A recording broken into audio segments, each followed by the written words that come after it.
Hey everybody, Brent with Mission Spec here, and welcome to the first episode of a new series called Because I Sew That. Now, if you're familiar with the channel at all, then you might be familiar with our previous series, Because I Know That. So this is obviously just a play of words on that. We've noticed over the past few years there's an uptick in people making their own or modifying their own gear in their basement, garage, spare bedroom, and sometimes with great results, and sometimes even making money at it, which is great. But a question that I get a lot is, how can I make my PALS webbing out of the fabric that I have for my project?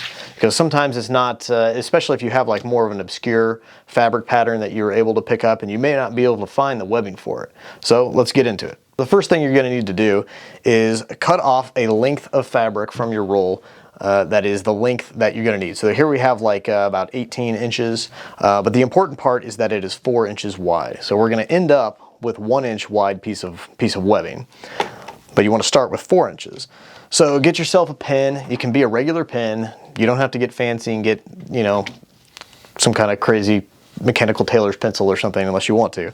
But the pin will work, and use a ruler. It will save you headaches later on. So you want to bisect your fabric along the long axis. So you have 2 inches on each side. Then we're going to take your right side raw edge, and you're going to fold it into that bisecting line. Lift your foot, drop the foot. Always verify your settings before you start sewing so you don't mess something up or throw the wrong stitches. And we're just going to sew down the long axis.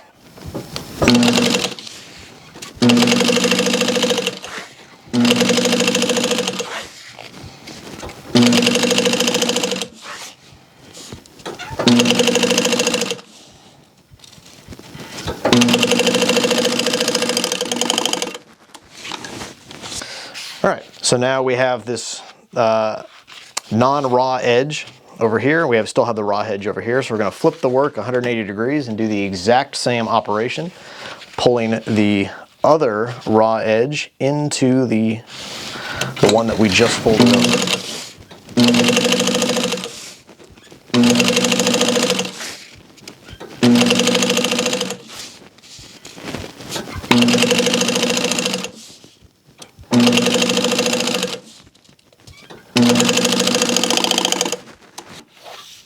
You can go ahead and trim these tails now, or you can save them all for later. It's just however you want to do it. So now we have a piece of fabric that is folded over and is 2 inches wide instead of what it started out as 4 inches wide. So here we are with the final fold, where we're going to hide these two raw edges that are butted up together. So fold it over again. Make sure you do it the right way so that the raw edges aren't visible. You want to hide them, of course. Take the time to line these up as perfect as you possibly can, and don't be afraid to sew slow here, because this is going to be the visible part of the of your webbing. You can go ahead and lock in these threads. If you don't know what I mean here, I'll show you. I'm gonna go forward a few stitches, then I'm gonna hit my reverse latch. I'm going to go back over those stitches, back over again. That will make sure those stitches don't come out. I'm going to stop periodically to realign the work.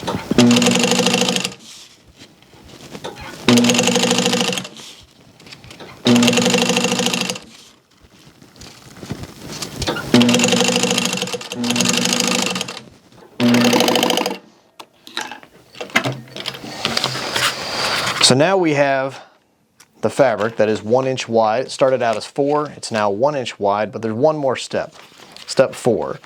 And some people don't do this. I always suggest that you do. Put another stitch on the side that is not flat, and it'll save you some headaches later when you're tacking this down to whatever surface. I'm going to go ahead and lock these in as well.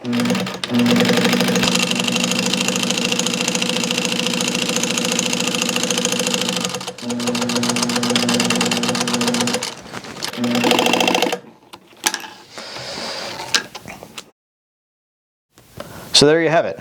Take a 4-inch wide piece of Cordura and turn it into a 1-inch wide piece of Pals webbing.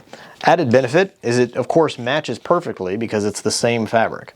Well, thanks for joining me on the first episode of Because I Sew That. If you have any suggestions for future videos, please leave a comment in the comment section, whether it's YouTube or some other social media or whatever.